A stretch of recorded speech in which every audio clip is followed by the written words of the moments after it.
Onde tem cultura, a Vale está. No poder criativo que nasce dos palcos, orquestras, das artes, das ruas e dos museus. Na valorização das diversas identidades brasileiras e na preservação de memórias.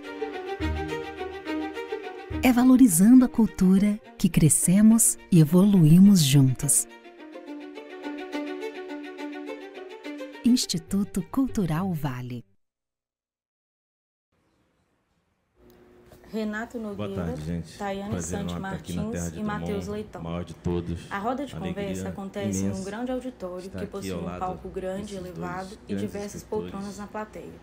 Em cima do palco foram dispostas 3 cadeiras, intercaladas por 2 mesinhas que carregam copos com água e livros.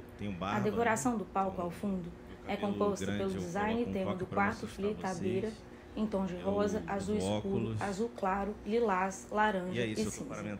Pendurado do lado esquerdo, também ao fundo do palco, se encontra um grande telão que passa a roda de conversa em questão, que está sendo filmada, e as intérpretes de Libras, que ocupam o canto inferior direito do telão.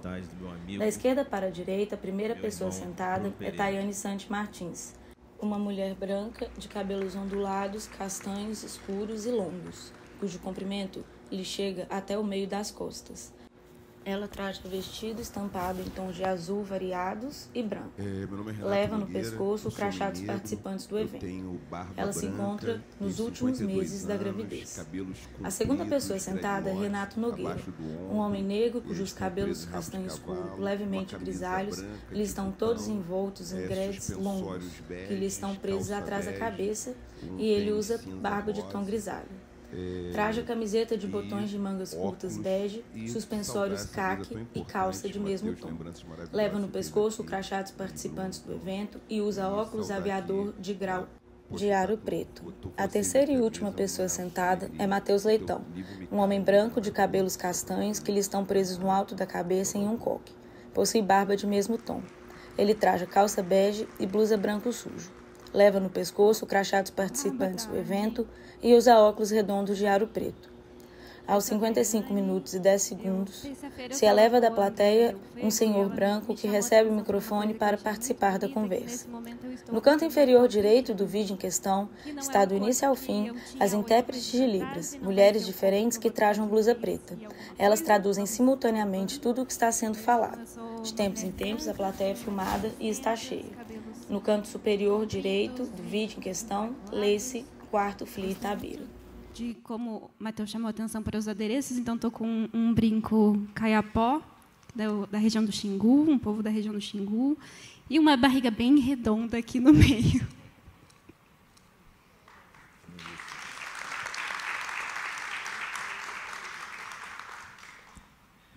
Bom, gente, eu puxei para mim essa mediação aqui, uma conversa de 3 minutos com os meus colegas e com o Theo, que está ali.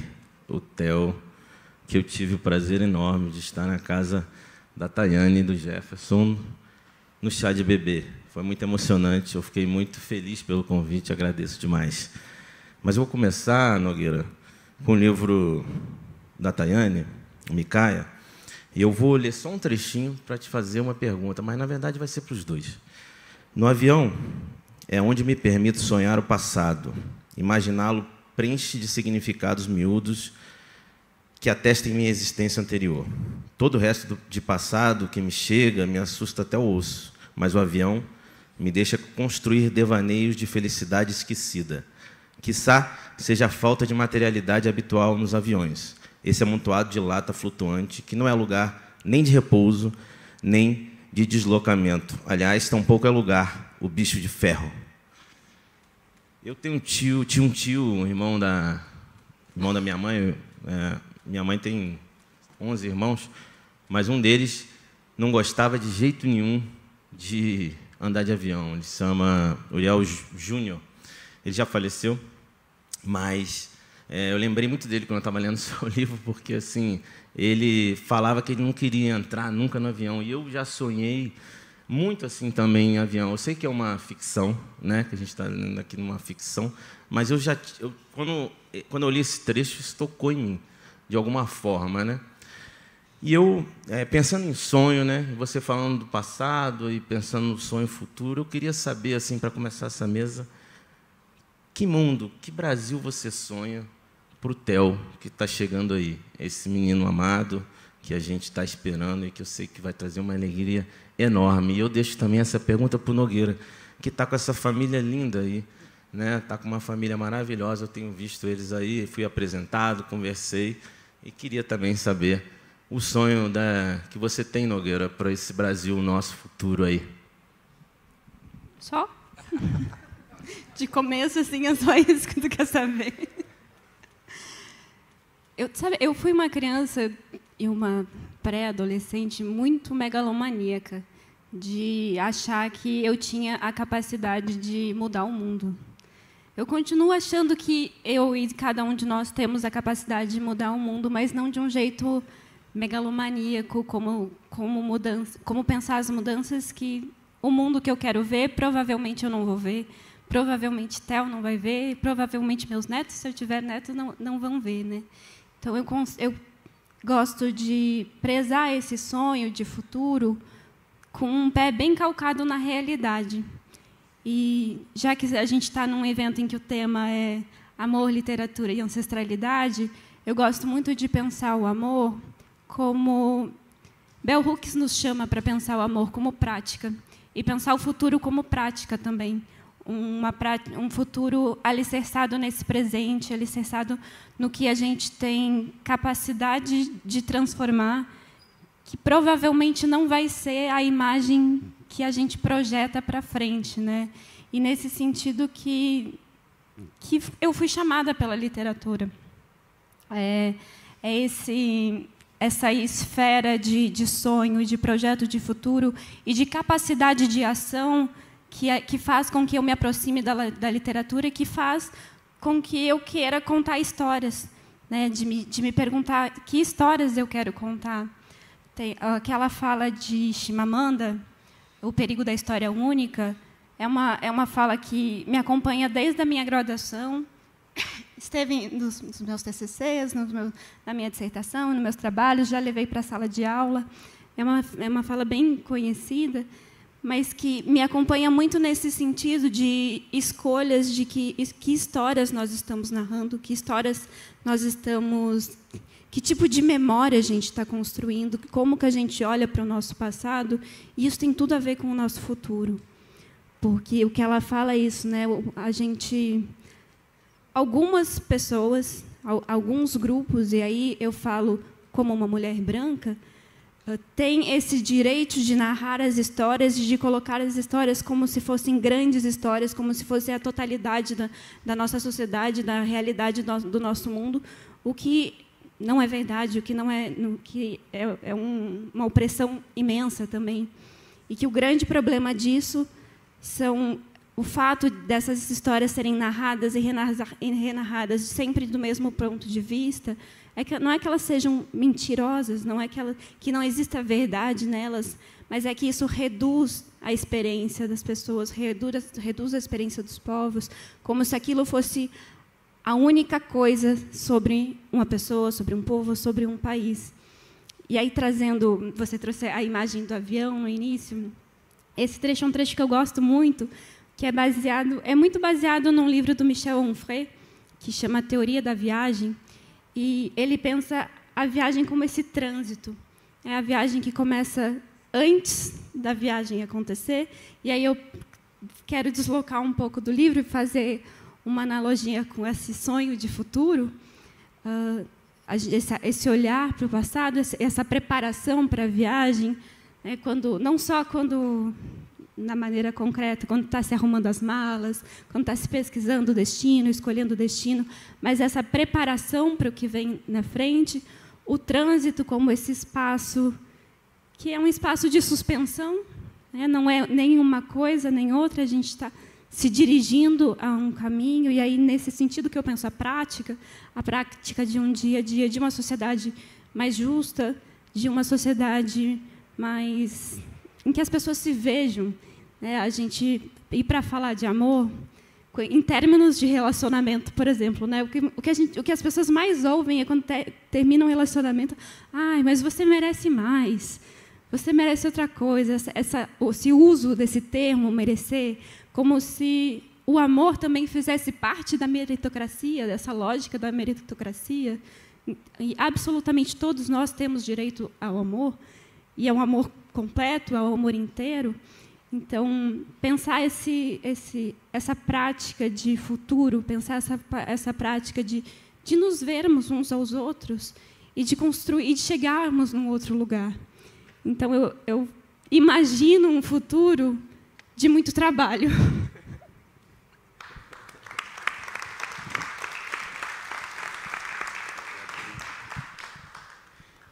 Boa noite mais uma vez. Então, essa questão, né, que Matheus traz, Tayane responde em torno que eu quero compartilhar aqui, o que eu estou pensando agora, né? Então, que eu tenho pensado sobre isso de alguma maneira. Qual o futuro que a gente pode deixar para as gerações que virão, né, para a futuridade? Eu gosto de pensar uma coisa que o Nego Bispo dizia bastante, que tem a ver com Sheikh Anta Diop, Ailton Krenak, alguns estudos, e aí eu vou falar um pouco do meu lugar de professor de filosofia, né, de quem estuda psicanálise, filosofia há muitos anos. A gente pode falar de, basicamente, sociedades que têm 2 tipos de atmosferas culturais: atmosferas cosmofóbicas, atmosferas cosmofílicas. As atmosferas cosmofóbicas, as pessoas vivem muito mais na frequência do medo e da raiva, porque elas têm um entendimento, essas sociedades, que tem pouco recurso para muita gente. É neomalthusiano. E aí, o que tem? Você tem um campo afetivo onde as pessoas ficam mais numa disputa quase sangrenta. As sociedades cosmofílicas, aí vou dar 2 exemplos, né? Algumas com os quilombos, as aldeias. Não é um mundo de anjos ou demônios, são pessoas que têm tensões, mas como elas não vivem só no modo do medo e da raiva, elas conseguem resolver suas tensões sem que isso seja necessário matar o seu rival. E aí por isso que tem culturas que elas têm uma perspectiva mais colonizadora. O que eu gostaria de deixar para as gerações futuras? Sociedades mais cosmofílicas. E aí, quando eu falo em cosmofilia, tem a ver com amor. O amor é um afeto regulador, né? Uma maneira de pensar o amor, e aí, pensando com a neurociência, algumas coisas que a gente tem estudado cada vez mais hoje, o amor é aquele afeto que ele é catalisador de bem-estar, por quê? Ele consegue manter um equilíbrio. E a gente tem estudos hoje, tem estudos mostrando isso, e aí a gente vai com a filosofia, com a ciência, que mostram que a ocitocina ela repara tecido epitelial cardíaco com dano. Tem estudos mostrando isso, eu até mostro isso nas minhas aulas. E isso é uma teoria que existia há 1.500 anos antes de Cristo no Kemet, no continente africano. Ou seja, uma teoria que tem a ver com o filósofo Amenemop. E aí, por que eu estou falando disso aí, essas teorias todas? A gente precisa criar mais ambientes cosmofílicos, onde as pessoas conseguem respeitar a diferença, onde elas conseguem não ter que concordar tudo com o outro, isso não é uma questão de vida ou morte. E aí a gente tem uma questão, algumas culturas, elas são terminantemente, elas estimulam essa frequência cosmofóbica, que produz o que a gente chama de sequestro amidalar. A amígdala na base cerebral, ela funciona só no modo medo e raiva. Isso explica muita coisa das oposições no mundo que a gente vive hoje, eu acredito, não? Não faz sentido essas teorias? Ou seja, são pessoas com muitos problemas emocionais, não conseguem lidar com a tensão, com o conflito. É necessário educar, e aí essas crianças, o TEL que vai chegar, que é a futuridade, para uma sociedade que a gente possa viver respeitando a vida, né? Colocando a vida em primeiro plano. Então, a gente tem que ter um letramento afetivo. Então, o que eu gostaria para o futuro? Um letramento afetivo, porque a gente tem, infelizmente, né, uma cultura que produz algumas pessoas que só funcionam no medo e na raiva, e aí elas estão o tempo inteiro em hipervigilância e ataque. Um corpo que vive sempre em hipervigilância se torna um corpo muito perigoso. Eu não vou nem falar de política, mas é isso, precisamos disso, tá? Precisamos uma mais cultura cosmofílica, que eu gostaria de implementar para a gente mora junto, né? Minha família aí, a gente né, compartilha o espaço e a gente procura, né, esse letramento cotidiano do afeto amoroso, do acolhimento. E aí um pouco isso fez sentido. E passo a palavra para o Matheus de volta. Antes de tu passar, o que o Renato estava falando me fez quase lembrar, gente, porque assim, há 34 semanas tem umas informações que vêm pela metade. Então, talvez vocês precisem completar a informação com o Google. Mas eu e Jefferson, a gente foi no lançamento de um livro que foi traduzido pelo Tigana Santana, que é o grande... O livro africano. O livro africano sem título. Que o nome do autor é... Fukiao. Viu? Essa parte é a parte difícil. e que é super interessante, que fala da literatura, da filosofia banto, a partir da filosofia banto, e ele no lançamento falou que, né, o Fukiao fala que na sociedade congolesa, Bakongo, eles, quando acontece o crime não, a culpa do crime, a responsabilidade do crime, ela é de toda a sociedade. Ela não é individualizada, porque se acontecer um crime é porque a sociedade inteira falhou. Sim, isso me leva para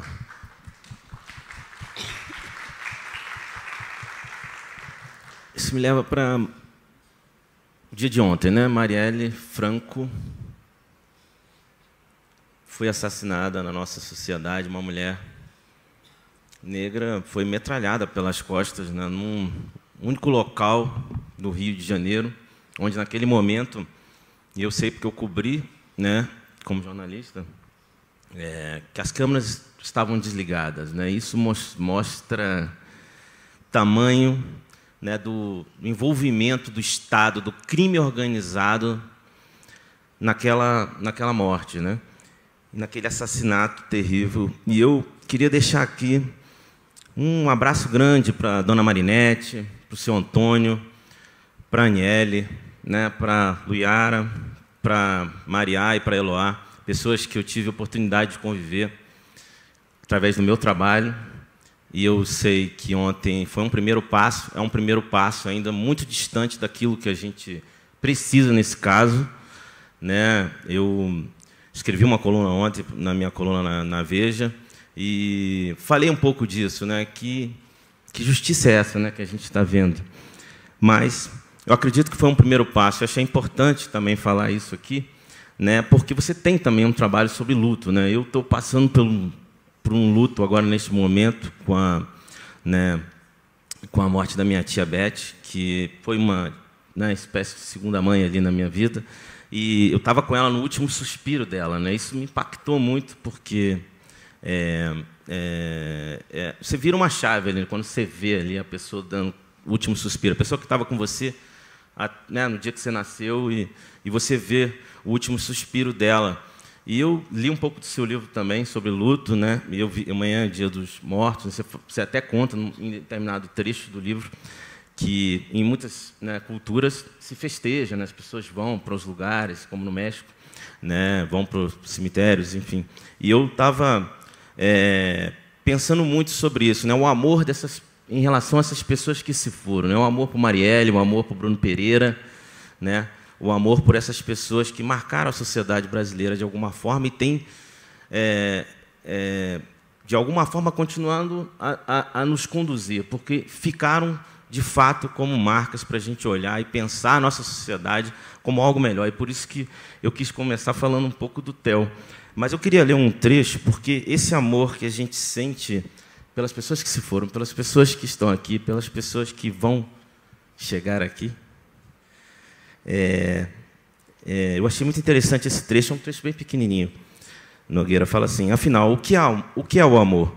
Seria uma forte amizade, uma paixão incontrolável? Será que o amor verdadeiro existe? É possível encontrá-lo? Se você abriu este livro, provavelmente está fazendo essas e muitas outras perguntas. E eu estava fazendo essas perguntas justamente quando eu abri seu livro para ler, quando soube que a gente ia fazer a mesa aqui, assim como quando comecei a ler o livro da Tayane, que é tão lindo o seu livro, Tayane, parabéns. E eu queria saber de você, existe mesmo amor? Esse amor é possível? A gente encontra esse amor aonde? Nesse amor em relação às pessoas que a gente tanto ama, ou existe uma outra forma? Como é que eu vejo o amor? Então, vou falar... E aí, o meu lugar de fala um pouco, né, é um bate-papo, que não... Mas vou pensando da seguinte maneira.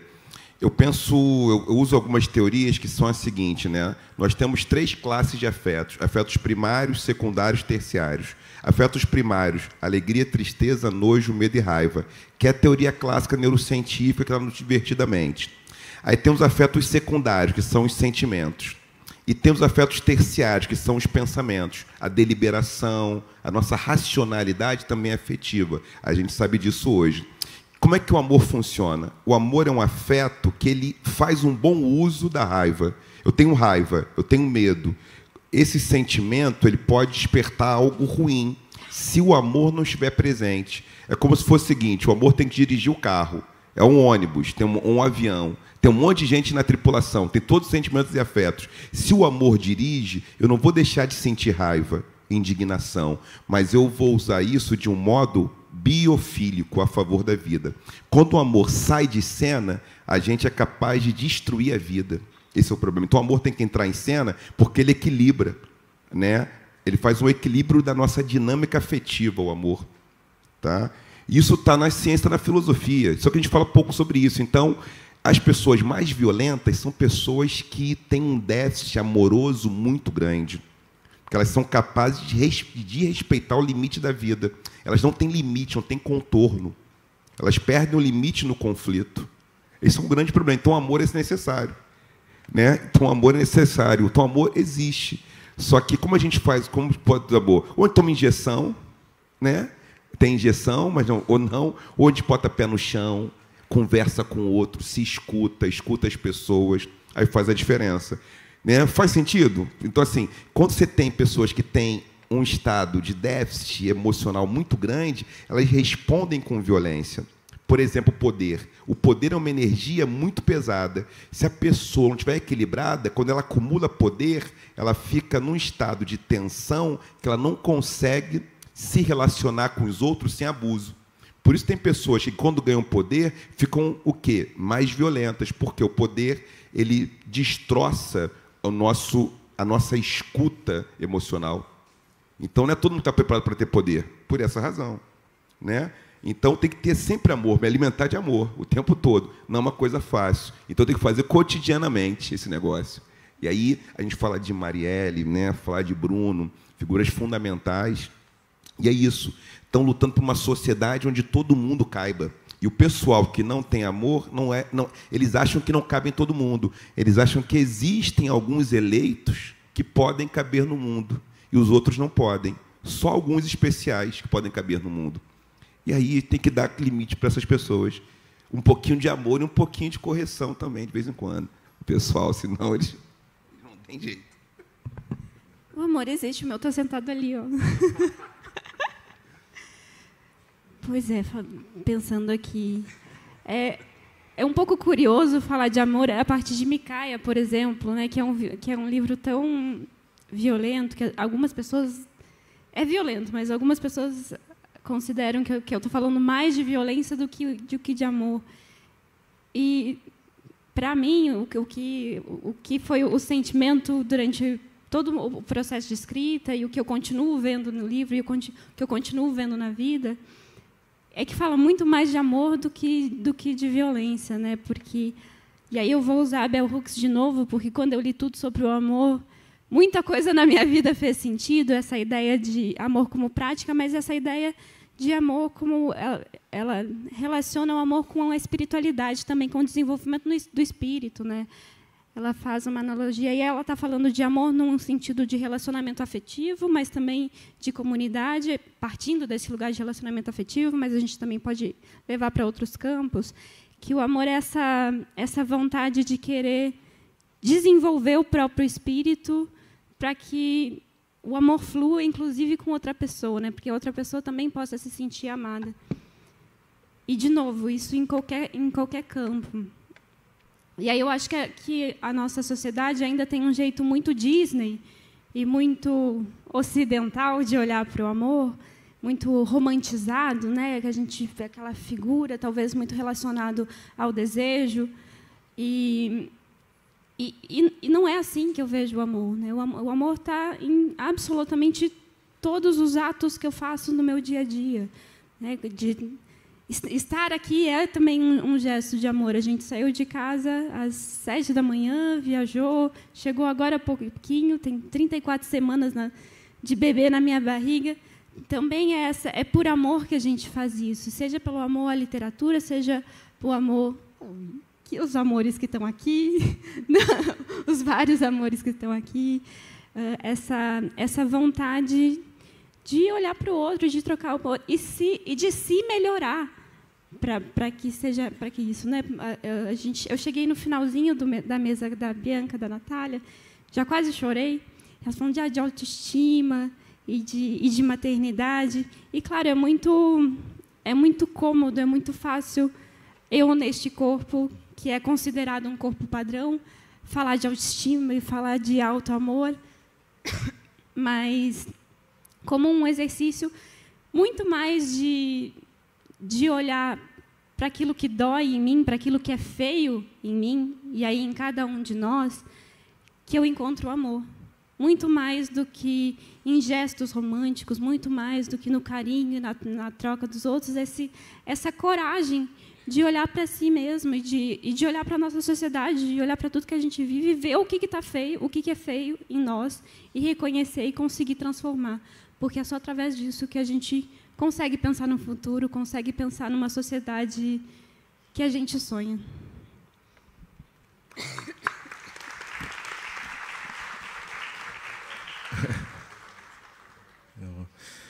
E a gente está falando aqui de amor, de literatura, mas queria falar também de ancestralidade. E acho que não dá para entender o Brasil e não dá para compreender o Brasil hoje sem entrar nessa questão, né? Eu acho que a literatura que surge hoje mais forte no Brasil é a literatura da ancestralidade, a literatura da ancestralidade negra, né? Na mesa anterior que eu estava vendo, a Bianca e a Lívia, né? Eu li o livro das duas quando me descobri negra e li A Justiça é uma Mulher Negra, né? São livros fundamentais, na minha opinião. E a gente passar por isso, né? Você, Tayane, né? As protagonistas do seu livro são mulheres negras, né? E eu queria falar um pouco disso. Eu queria entender como vocês veem esse momento que o país vive, né? Com toda essa literatura que vai surgindo, né? A gente tem visto, por mais que as políticas públicas sejam incipientes, né? Especialmente em relação, por exemplo, às cotas, né? E a gente sabe que o novo livro do Jefferson Tenório, que está ali, passa por isso também, que está, né? Amanhã ele vai estar falando um pouco disso, mas eu queria que vocês falassem desse momento, como vocês têm visto isso no Brasil de hoje. Eu acho que trânsito, para mim, tem sido a palavra da mesa.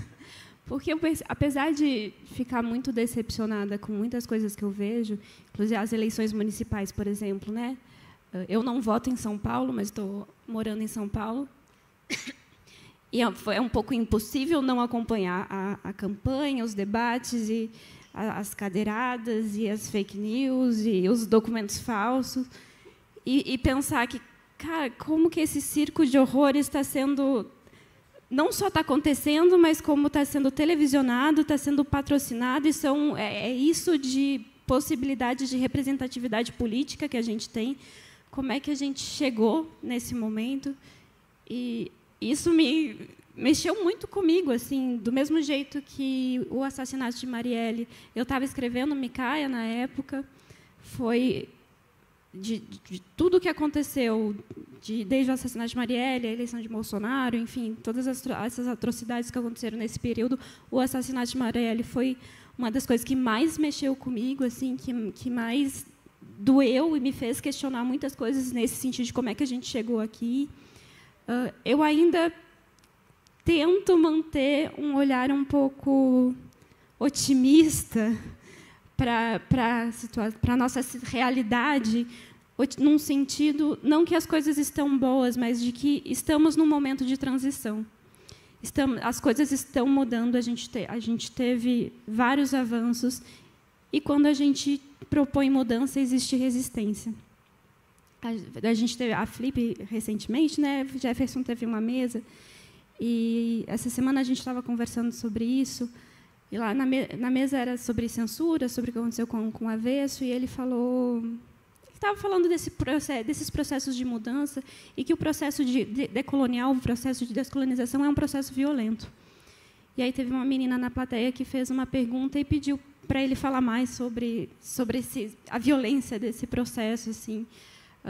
Ela entendeu o que ele falou de um jeito bem literal, né? Pensando a violência pensando na prática da violência, né? E essa semana a gente estava assistindo Infiltrados na Clã, e tem uma cena que é muito interessante, que me deixou vários dias pensando, que é quando a primeira cena que o policial vai infiltrado num centro acadêmico e está um líder dos Panteras Negras, ele faz todo um discurso, e aí ele fala, pelas tantas, ele fala que para as pessoas se armarem que a revolução ia começar, e fala de que é muito mais violento os policiais matando as pessoas negras na rua do que uma revolução, enfim.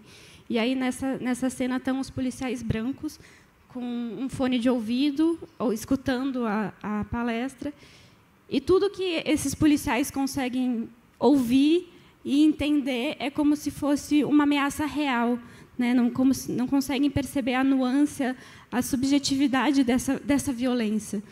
Né? E eu vejo isso muito na branquitude, muito nesse momento que a gente está vivendo, de que, por exemplo, de reações da branquitude a fogo nos racistas, ou a branquitude como uma falta de possibilidade de se repensar.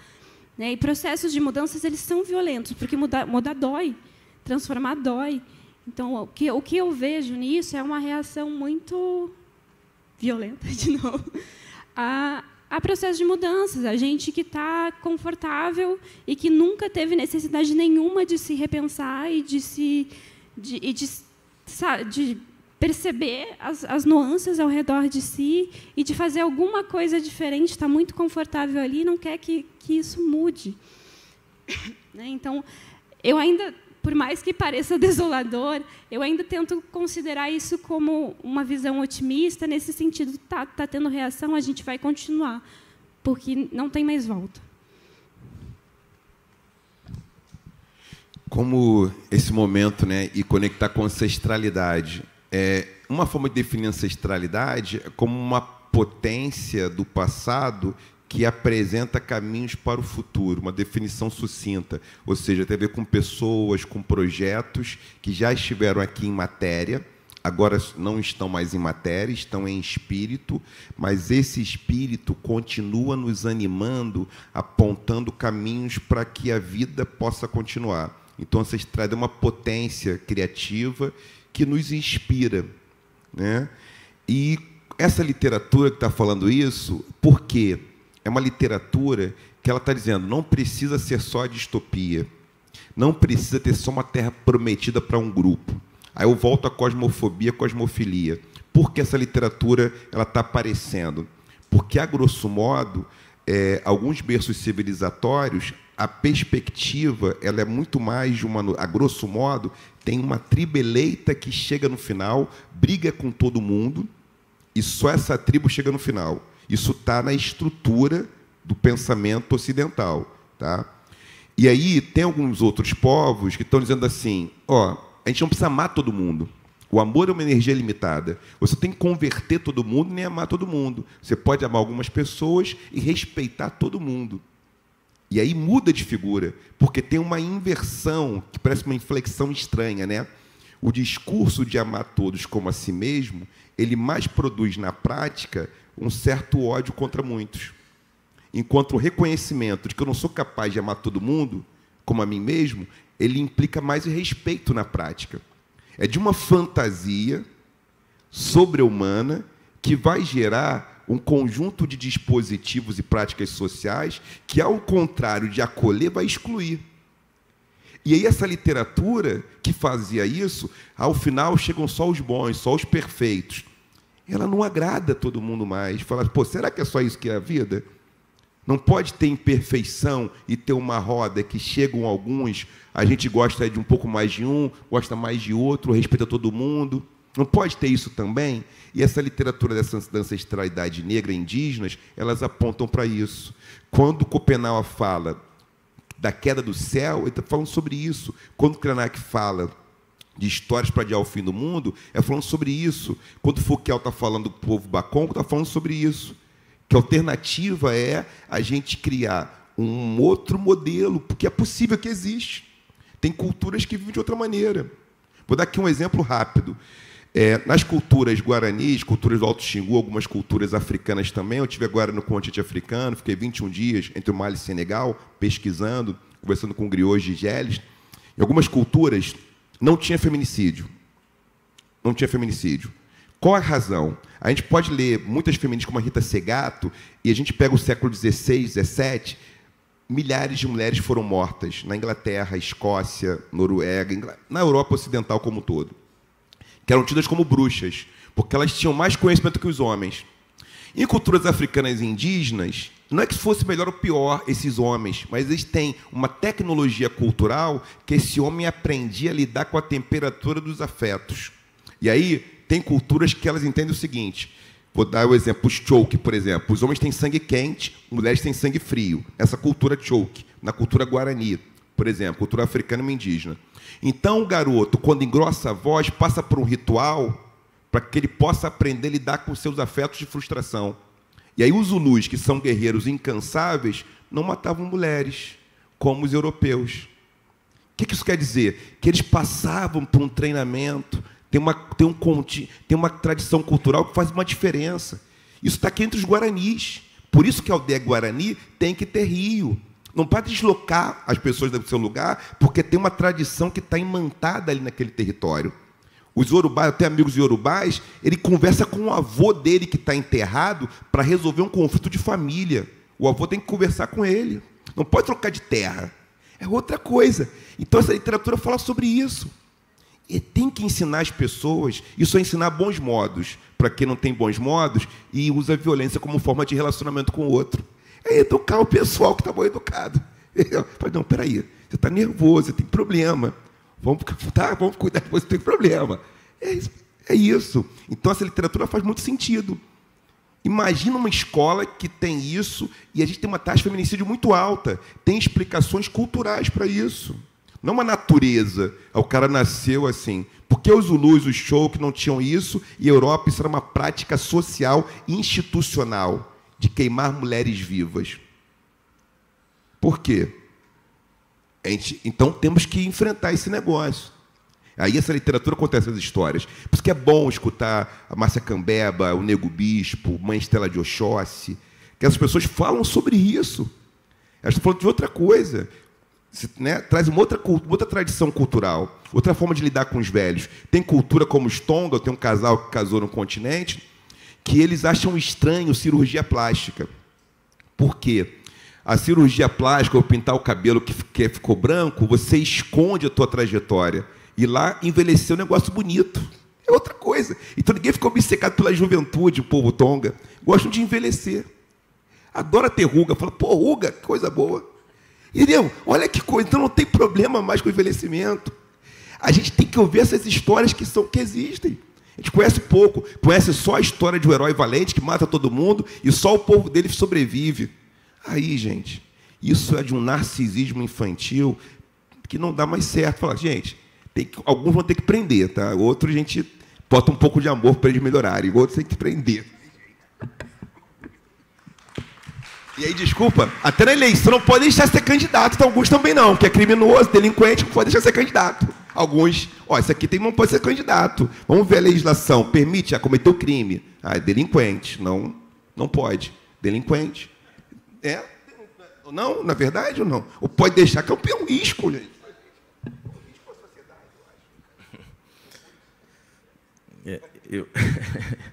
Eu lendo seu livro, eu vi que você fez várias críticas. Você você fez críticas, inclusive, a essa nossa forma de viver como sociedade, já que você foi apontar para outras, e uma delas é essa visão cristã, né? E eu vi que, em determinados momentos, você fez até uma crítica em relação, logo ali no início da criação, vamos dizer assim, segundo a Bíblia, que é Adão e Eva, que a mulher já é colocada numa posição extremamente inferior, né? Você fala até que Adão sai para... Adão era responsável por sair, descobrir o mundo, ela era responsável por... E eu, lendo esse trecho, lembrando aqui agora, e me conectando com essas coisas que você estava falando, eu lembrei que eu tive que tomar chá de ayahuasca em determinada ocasião, por conta do trabalho, inclusive. E uma das coisas que aconteceu foi que eu tive uma experiência que os indígenas me contaram depois. Eles falaram que eles viram, né, um grande ancestral vindo falar comigo. Eu, nesse momento, fiquei um pouco fora. Eu desmaiei um pouco, fiquei um pouco fora. E eles me falaram que eu tive essa experiência, né? E eu queria que você falasse agora, Nogueira, um pouco sobre essa questão, já que você entrou nessa parte, para depois eu fazer uma pergunta para a Tayane. Eu queria que você contasse um pouco mais dessa coisa que você estava falando mesmo, entendeu? Essas outras culturas. E por que a gente... que experiências, né, que exemplos a gente pode ter aqui? Porque eu saí, né, dessa experiência que eu tive de uma forma diferente, de uma forma na qual eu estava muito mais conectado com aquilo que eu precisava fazer, assim, no meu dia a dia. Não era assim naquelas coisas pensando no futuro mais distante, era no meu dia ali de resolver as coisas mais banais do dia para que eu pudesse desenvolver tudo aquilo que eu preciso desenvolver. Eu vou falar numa palavra, usando uma filósofa, Sobonfu Somé, que é burkinense, e usando um filósofo que é sul-coreano, que é o Byung-Chul Han, né? Eu também eu sou da não ficção, né? Eu não escrevo ficção praticamente, escrevo mais não ficção, sou mais ensaísta, leio ficção, adoro, mas o meu material de trabalho eu acabo tendo contato com essas leituras mais de não ficção também. E aí, tanto o sul-coreano Byung-Chul Han como a burkinense, a Sobonfu Somé, eles falam, e aí a cultura oriental, a cultura africana, da África do Oeste, do ritual. Por quê? Nessas sociedades, uma pessoa sozinha não é capaz de resolver todos os seus problemas. Então, o ritual serve para que a ancestralidade venha trazer para a gente alternativa. Então, por exemplo, tem um ritual no povo Dagara, D-A-G-A-R-A. Quem quiser pode ter um livro publicado em português falando sobre isso, né? Eu tive a oportunidade de estudar e ouvir sobre essa cultura Dagara no continente também. O que acontece? Um homem vai casar com uma mulher. Teve uma treta, um casal. Lá na cultura Dagara, é um lugar específico onde pessoas casam com pessoas. Tem homem que casa com uma mulher, casa com mulher, pessoas casam com pessoas. Se um homem casa com uma mulher e tem um conflito, tem um ritual em que esse homem vive como se fosse uma mulher por um período, e ela vive como se fosse um homem por um período, para que eles possam entender as temperaturas do gênero. E aí eles voltam, depois desse período, a viver diferente. Por que isso? Porque tem um conflito de gênero que esse povo reconhece e o mais velho vai fazer um ritual. Estou aqui com Carla, Olive Maria, Julinho e Carol casaram no continente, nossos amigos, e casaram no Brasil depois de novo. E ele passou por um ritual em que ele fica com homens mais velhos que vão conversar com ele sobre tudo, e mulheres mais velhas casadas. Nasceu o primeiro filho, ela está com enxaqueca. Eles vão conversando com ele, antecipando problemas, para que ele possa ter um casamento feliz. Ninguém resolve o seu casamento sozinho. Ela fala assim, casamento não pode ser assunto privado nessas sociedades. Porque se tem um problema, você não sabe resolver sozinho. Como vai criar o filho? Não, as mais velhas vão estar com você nas 34 semanas, falando como é que é a gestação, como vai ser o parir, como vai ser o sonho da criança que está chegando. Como é que eu vejo essas culturas? A nossa sociedade criou um self-made man, que é de uma fantasia narcísica tão perigosa, que você resolve as suas coisas sozinho. Eu não sei fazer nada sozinho. Eu falo, às vezes, com o babá Ivani, faço terapia, faço negócio. Não posso fazer sozinho. Eu pergunto antes, pergunto para minhas filhas, gostou disso aqui? Pergunto para a Carla. Eu vou escolher sozinho como? Isso é de uma empáfia. Eu acho que essa empáfia é o grande problema do Ocidente. E a branquitude pegou isso nessa fantasia, que cria sofrimento para vocês, pessoas brancas também. né? Que é, senão eu sou capaz, eu resolvo tudo. E nessas culturas não tem que ter um ritual. Aí o cara aprende a lidar com o que ele vai passar da vida. O adolescente passa por um ritual. Casou, está envelhecendo, passa por um ritual. Para você compreender como já fizeram. Você vai ter a forma de você vai fazer na sua vida o que for melhor. Mas você já tem ali um glossário bacana para poder dar o primeiro passo, né? Tem 3 mais velhos ali, experientes, com ruga, para falar, ó, meu filho, pode se machucar um pouco isso aí. Quer se machucar? Pensa, tenta. Começa a conversa, vai tentando. Então, a gente falta ritual. Falta ritual. Não, então, eu estou muito conectado com vocês dois aqui por conta das coisas que eu estou vivendo, né? A obra de vocês se conecta, de alguma forma, com a minha realidade hoje, né? Eu achei interessante. Queria agradecer ao Afonso por ter me colocado nessa mesa, porque, de vez em quando, ele faz umas coisas, você olha assim e fala, não faz muito sentido, mas fez total sentido. E eu quero agradecer muito, muito mesmo a ele, porque uma das coisas que eu queria mencionar é que o meu livro, que chama Em Nome dos Pais, e que é, de certa forma, sobre a minha ancestralidade, e nele, né, eu também sou da não-ficção, né, e eu estava ali como repórter mesmo, investigando, né, a história dos meus pais, que tinham sido presos na ditadura, né, foram presos, torturados, né, minha mãe tinha 19 anos quando foi presa, meu pai tinha 22 anos, e os dois foram barbaramente torturados no regime militar, né, num quartel do Exército, depois de presos, sem ter perigo algum, eles não tinham nada mais que eles pudessem fazer de perigo, eles não tinham feito nada de perigoso também. Eles ficavam fazendo peças de teatro com versos de Castro Alves, greves estudantis, pichações, né? Era isso, na verdade, que eles estavam fazendo. Mas a minha mãe, Tayane, estava grávida quando ela foi presa, naquele momento, né? Grávida do meu irmão mais velho, Vladimir, que é um grande jornalista, um brilhante jornalista lá em Brasília, hoje. Mas foi muito difícil, né, o que eles passaram, né? Minha mãe, Miriam, né, o meu pai, Marcelo, e meu irmão, Vladimir, estavam naquele momento ali, na ditadura, né, e os 3 sofreram, né, as mazelas da tortura. Eu, na verdade, chego ali, de certa forma, como meu trabalho foi uma forma de eu abraçá-los, de solidariedade mesmo, né? E eu até pensei se eu ia falar sobre a gravidez, né, que minha mãe estando aqui na mesa com a Tayane, porque, enfim, é um assunto delicado, mas eu acho que era importante a gente falar, é sempre importante a gente falar. E eu queria te honrar, mãe, porque eu sei que você vai receber o prêmio de intelectual do ano amanhã. Eu queria dizer que você ser seu filho é uma honra enorme.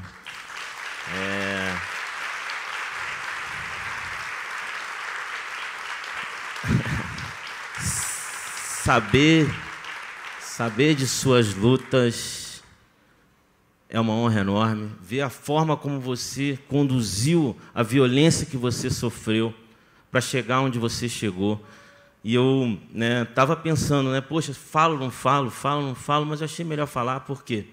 Porque pensando no Theo, Tayane, e eu acho que assim, a gente enfrentar essa coisa, né, essa nossa realidade, não tentar fugir dela, é a melhor forma para que o Theo nasça num mundo melhor. Por mais difícil que a gente veja um mundo cheio de contradições, cheio de problemas, cheio de injustiça, é importante que Theo chegue nesse mundo também, a gente enfrentando isso, para que o mundo, um dia, seja um lugar muito melhor para o Theo. Então, eu queria, Tayane, que você finalizasse essa mesa e que você falasse um pouco do seu sentimento de estar aqui nesse festival, de estar aqui nessa mesa. É tão bom estar com vocês.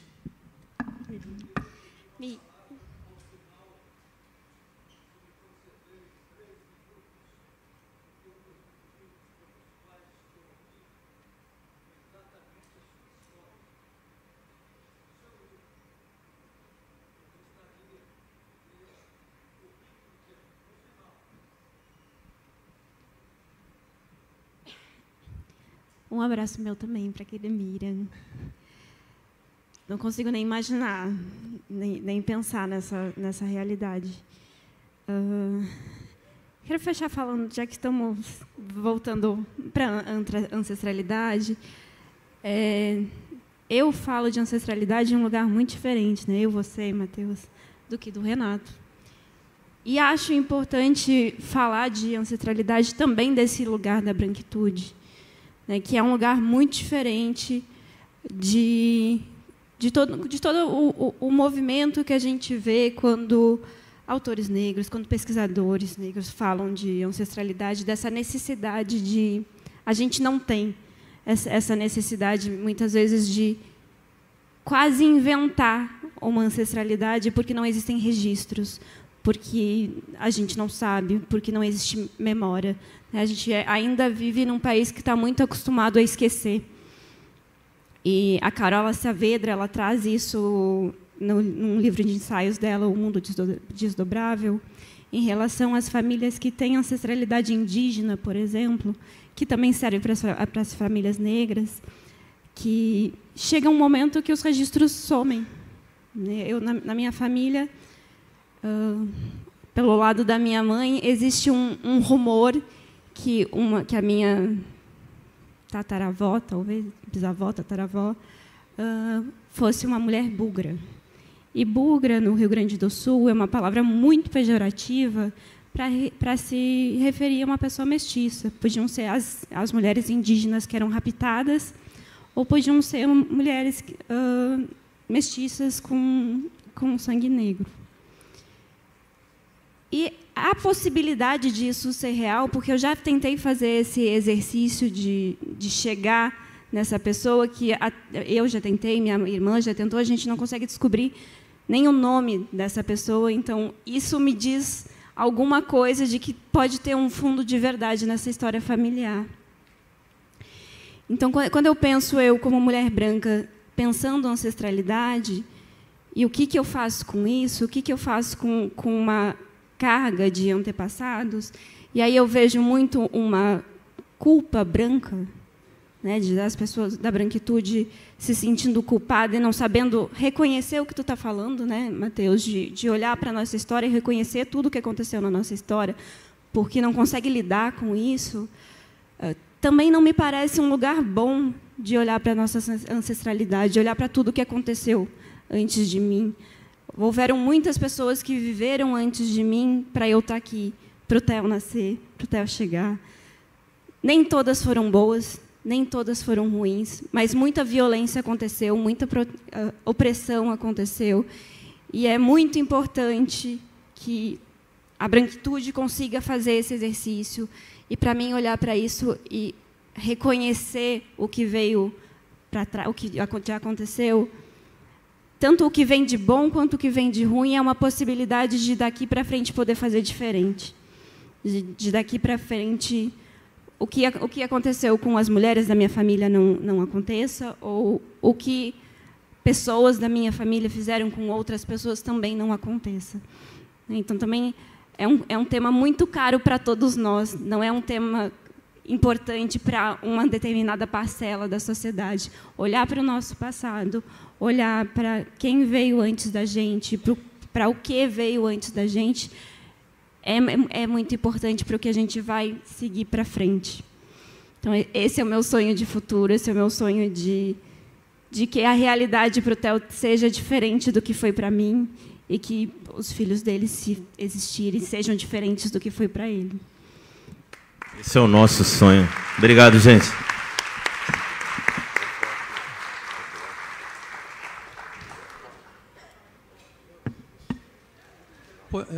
Tá ligado?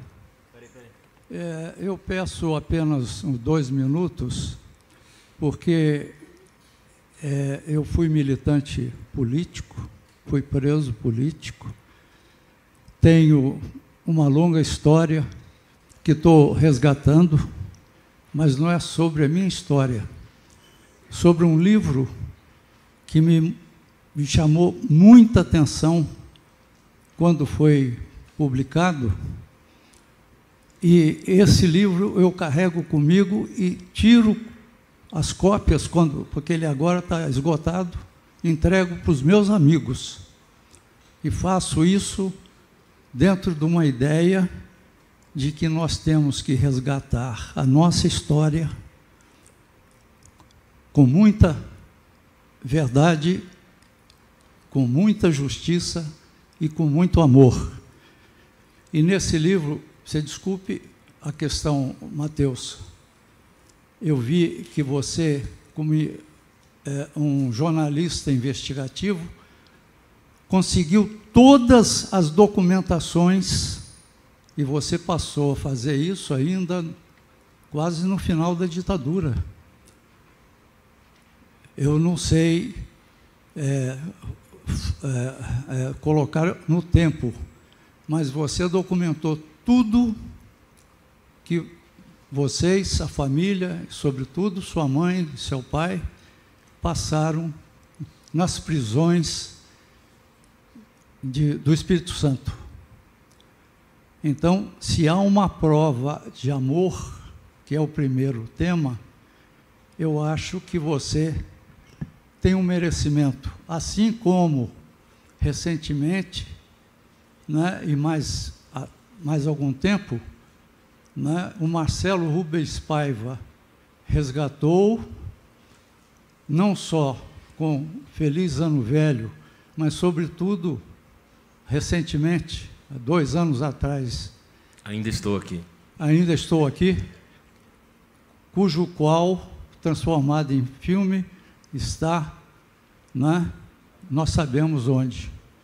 Então, é um amor filial, de força. E eu acho que você fez o que fez, preparou-se para submeter a essas emoções todas, que elas são complicadas do ponto de vista de família e do ponto de vista geral, porque a prisão política e a tortura não é uma questão simples. E peço que vocês leiam o que eu encontrei. Eu cheguei hoje, eu vim para isso. Eu estive rapidamente com sua mãe e disse muito pouco para ela, mas o suficiente. Né? Aqui tem o livro Tortura, Brasil Nunca Mais. Leiam pelo menos o prefácio do Paulo Evaristo Arnes, um homem de amor que nos salvou. Eu sou sobrevivente porque ele denunciou torturas e mortes da minha época, em 75, de um rapaz chamado Alexandre Vanuc Leme.